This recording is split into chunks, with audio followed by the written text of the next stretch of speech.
আমাৰ আজিৰ সমবেত হৈ এটা আবেদন জনাবৰ কাৰণে আমি ইয়াত পুনৰ আহিছোঁ। পাহৰা নাই 21 দিন সচলতে ইয়াতে বহিছিলোঁ। গতিকে যোৱা 10 তাৰিখে 10 মাৰ্চত সন্মানীয় বিত্তমন্ত্ৰী অজন্তা নেওগ বাইদেউ ICDSৰো তেখেত মন্ত্ৰী তেখেতে যি বাজেট উত্থাপন কৰিলে অংগনবাদী কৰ্মী সহায়িকাৰ লগতে আঁচনিভুক্ত কৰ্মচাৰী মিড ডে মিল আশা বাইদেউসকলৰো অহা অক্টোবৰ 1 তাৰিখে আপোনালোকৰ দৰমহা বৃদ্ধি হ'ব, মাননি বৃদ্ধি হ'ব। কিন্তু আমি প্ৰশ্ন কৰিছোঁ, আমিতো তৃণমূল পৰ্যায়ত কাম কৰা সাধাৰণ কৰ্মী সহায়িকা। আমি প্ৰশ্ন কৰিছোঁ মন্ত্ৰী মহোদয়, এই বাজেটত যদি টকা ধাৰ্য নকৰে তেনেহ'লে আমাৰ মাননি বৃদ্ধি কেনেকৈ হ'ব?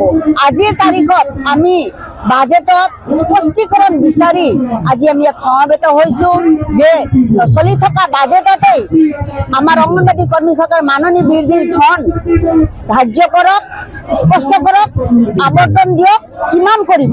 এই উত্তৰ লৈহে আমি ইয়াত আহিছোঁ, এই প্ৰশ্ন লৈ আহিছোঁ। উত্তৰ নিশ্চয় পাম বুলি আমি আশা কৰিছোঁ, কাৰণ বিভিন্ন দাবী পূৰণ কৰিছে হয় চৰকাৰে, সেইটো লৈ আমি তেখেতসকলক ধন্যবাদো জনাইছোঁ। এককালীন সাহায্য দিছে, অন্যান্য সহায়িকাবিলাকৰ আপগ্ৰেডৰ কথাটো আছে, সেইবিলাক কৰিছে। কিন্তু মাননি বৃদ্ধিৰ ধন আবণ্টন কৰক, এই প্ৰতিবাদী লৈ আমি এটা আবেদন জনাবলৈ আহিছোঁ। ধন্যবাদ। যিকোনো খবৰৰ বাবে যোগাযোগ কৰক 7099017330 লগতে 7099017110 নম্বৰত।